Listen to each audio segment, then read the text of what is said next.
Hey everyone, welcome back. Today we're going to be taking a deep dive into the Manual to Manhood. Oh, yeah. This one. I know a lot of you have been asking about this one. Yeah? It's got, pretty good rating on Goodreads, 3.89, but as always, we're not just looking at the ratings. We're going to dive deep into the book itself, see what's in there. Absolutely. I think the title itself is kind of intriguing. Manual. It's like very practical, Right. hands-on. Yeah. Like those old workshop manuals our dads used to have in the garage. Right. But, Right. being a man today, it's a little more nuanced than just, fixing a leaky faucet. It really is, and the book gets into that right away. Chapter 1 is essential skills every young man should master. And it starts with, tying a tie, Mm-hmm. basic skills, Yeah. using tools like a pro.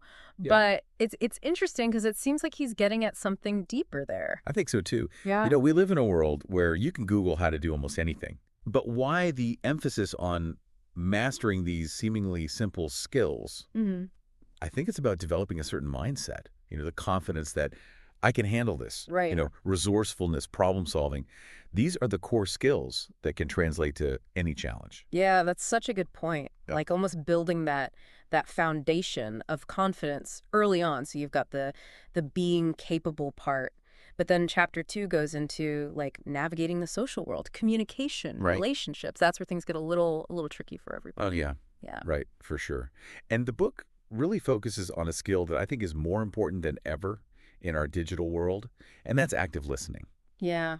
It's so easy to get caught up in your own head, just waiting for your turn to speak or scrolling through your phone when someone's talking. Mm-hmm. But Catherman argues that truly listening, like really understanding the other person, that's the foundation for building those genuine connections Absolutely. and for navigating conflict. Yeah. Really, just for succeeding in any social situation. Which makes me wonder, does he give any concrete strategies for getting better at this whole active listening thing? Because it sounds great in theory, but putting it into practice is a whole other thing. Right. And he doesn't just say, listen more. It's not that simple. Mm. He actually provides specific techniques, like asking clarifying questions, Okay. reflecting back what you've heard to make sure you understand, Yeah. paying attention to nonverbal cues.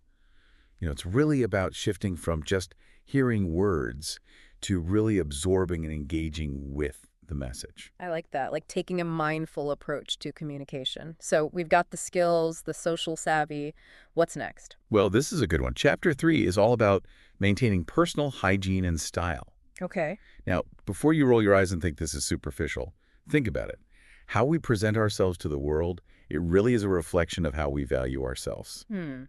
It's interesting because it's not just about looking good for others. It's about the self-care Self-respect. and self-respect. Yeah. It's all connected. So I'm guessing this goes beyond just showering and putting on a clean shirt. Yeah.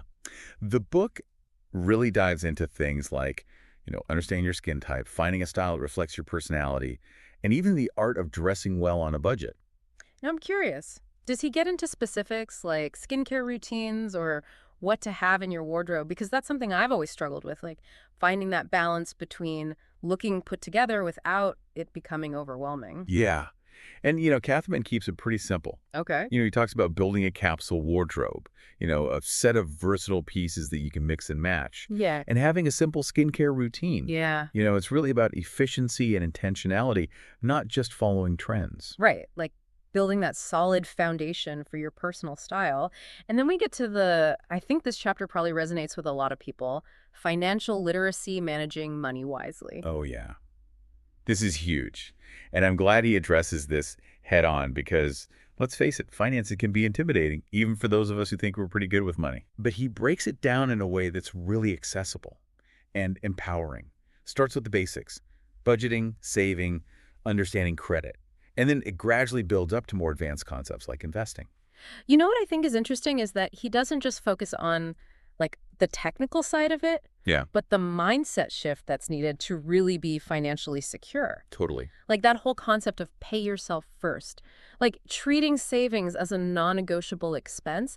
That's a concept a lot of people, I think, struggle with. Yeah. It's about prioritizing your future self. Right. recognizing that even small, consistent savings, they can really add up over time, Yes. thanks to compound interest. Compound interest, yep. And it's not just about accumulating wealth. Right. It's about the freedom and security that comes with financial literacy. Mm-hmm. It allows you to pursue your goals, take risks, weather those unexpected storms without being, crippled by debt. Absolutely. It's like building that financial safety net that gives you the confidence to navigate life. Okay, this next chapter caught me a little off guard. Cooking and hosting etiquette. I don't know. Not something you typically see in a book geared toward men. Right. It's interesting, though, when you think about it, being able to cook a decent meal, host friends and family, those are valuable skills. It goes beyond just impressing a date or surviving on ramen in your bachelor pad. Absolutely. It's about self-sufficiency, creating a welcoming space, fostering those connections. So does he actually get into recipes, or is it more about, like, the philosophy of cooking? It's a bit of both. Okay. He gives you some, basic foolproof recipes to kind of get you started, a simple pasta dish, a hearty soup. But the emphasis is really on building your confidence in the kitchen, Okay. understanding basic techniques and, learning how to actually create a meal from scratch. He even gives tips on grocery shopping and meal planning, which I think can be a game changer for anyone who's trying to eat healthy on a budget. Right. Like Yeah. making it less intimidating, more accessible. Exactly. Okay. So then we get to, this kind of speaks to the inner Boy Scout in me. Emergency preparedness and basic first aid. Yeah. This is all about being prepared for the unexpected. Right. Those moments when you need to think quickly, stay calm. Yeah. He emphasizes that. And he gives practical advice on how to do that.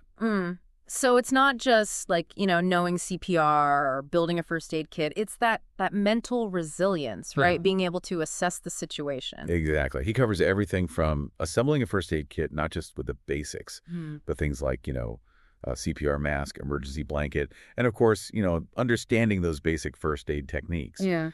Treating burns, stopping bleeding. It's about being that person who steps up and knows what to do when something happens. Right. Like taking ownership of your safety and the well-being of those around you. Absolutely. Then we go to setting goals and pursuing personal growth. Yes. So this is where we shift from those outward skills to more the inner game. Mindset, habits, that self-awareness that's essential for reaching your full potential. And it starts with goal setting, right? Because, without that clear destination, it's easy to get lost. Totally. And he breaks down the concept of SMART goals. Right. Specific, measurable, achievable, relevant, time-bound. It's a classic for a reason. Yeah, it's about creating that roadmap for your life. Yeah. Defining what success actually means to you, and then taking concrete steps to get there.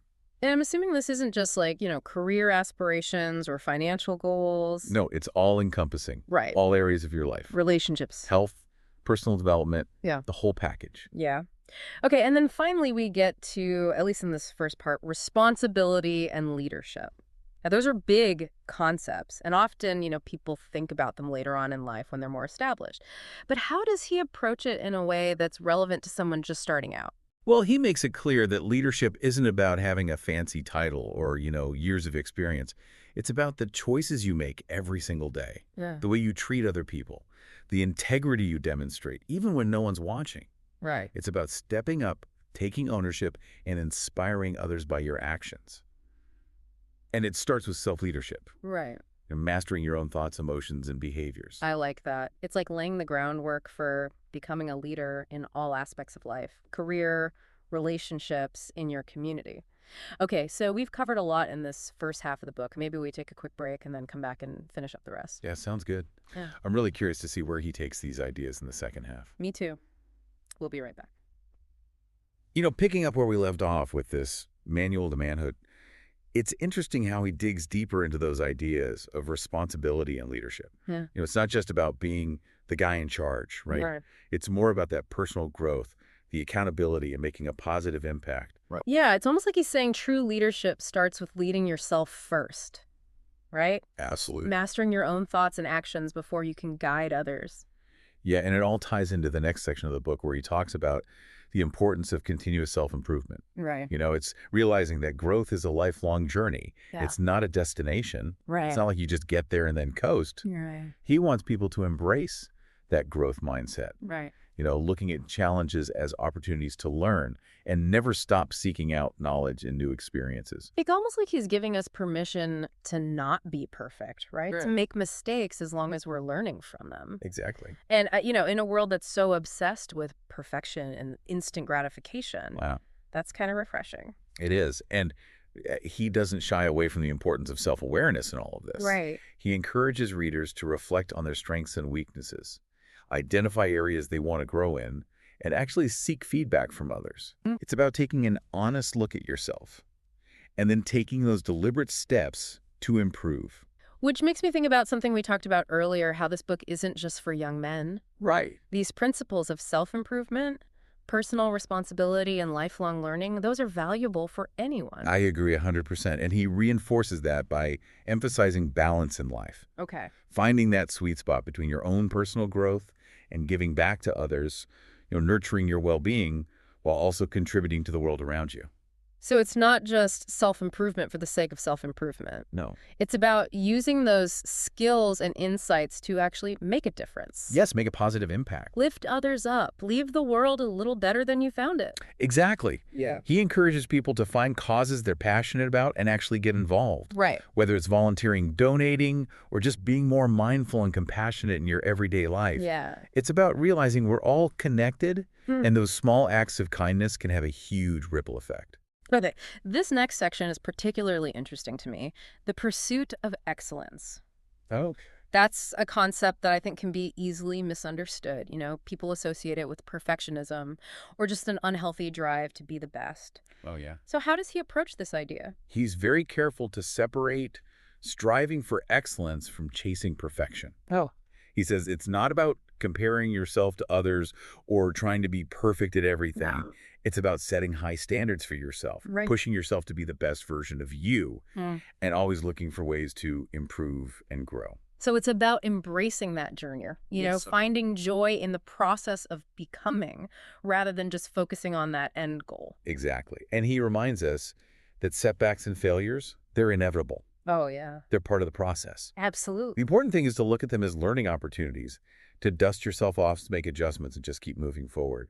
Now, as we kind of wrap up this deep dive into the manual to manhood, what are your overall impressions of the book? Does it live up to its title? Is it really a manual for navigating manhood in today's world? I'll be honest. I went into this with a bit of skepticism, but I'm pleasantly surprised. Okay. It's not a one-size-fits-all kind of prescription for how to be a man. It's more like a compass, Right. offering guidance and insights, practical tools for navigating the unique challenges men face today. And what I like is that it's not preachy. No, not at all. It doesn't feel dogmatic. It feels like a conversation, Yeah, like a supportive mentor kind of offering wisdom along the way. I agree. And I think what makes it so effective is it goes beyond just giving advice. It challenges you to really think critically, to question assumptions, and to figure out your own values and your vision for your life. It's not about fitting into some mold. It's about creating your own definition of what it means to be a good man, a successful man, a man who makes a positive impact. That's a powerful message, and I think it resonates with a lot of men today, no matter their age, background, or experience. Absolutely. And what really stood out to me was that emphasis on balance. Yeah. Balancing practical skills with personal growth, self-reliance with social connection, ambition with compassion. It's about developing the whole person, not just focusing on one thing. I'm curious, what were some of the takeaways that resonated most with you as you were reading? What are some of those nuggets of wisdom that you'll carry with you?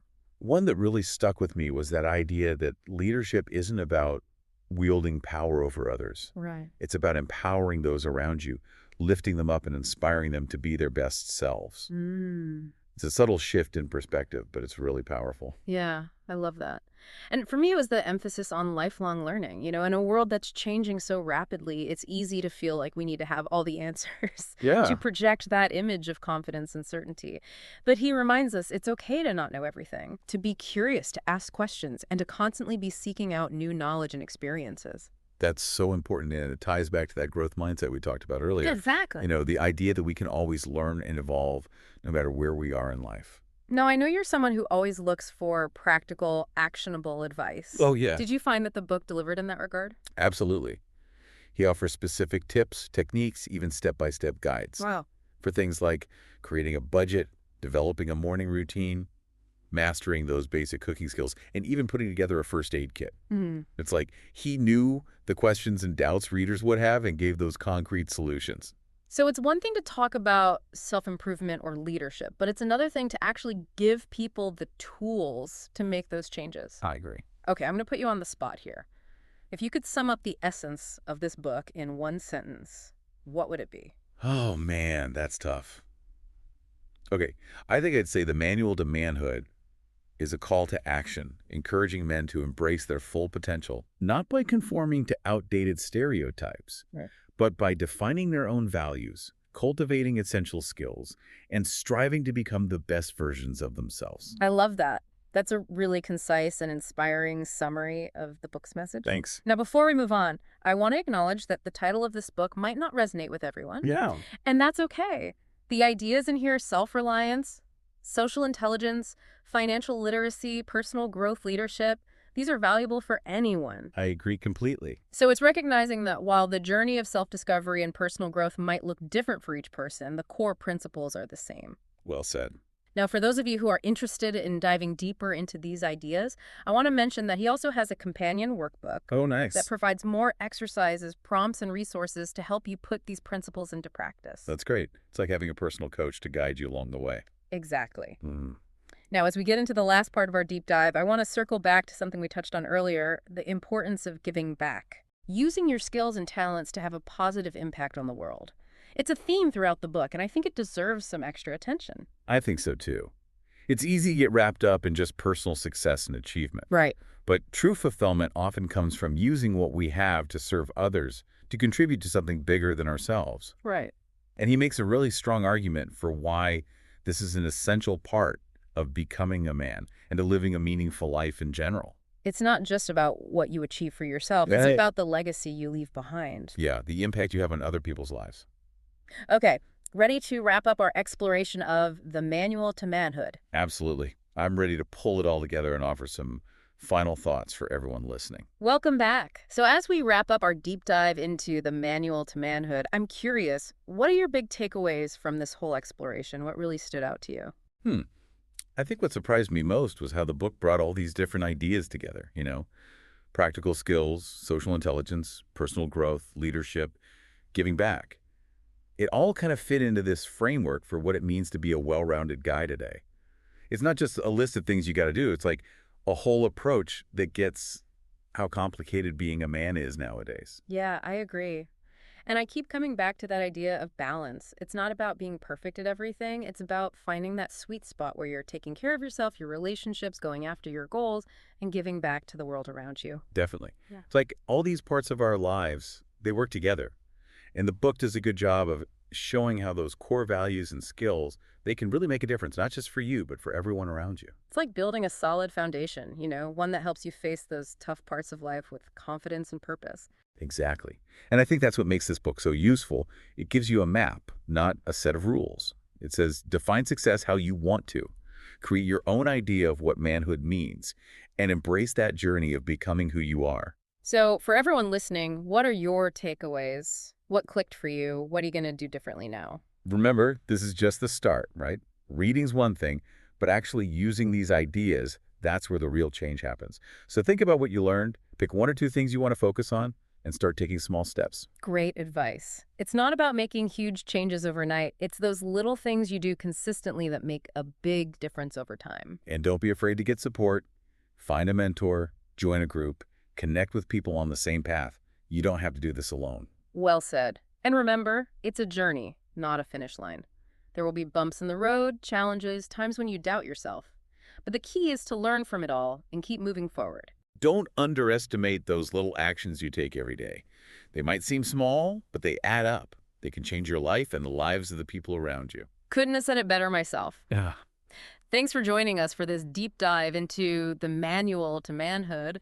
We hope it gave you some good stuff to think about and maybe even inspired you to take action. Keep learning, keep growing, and keep trying to make the world a better place. That's what it's all about.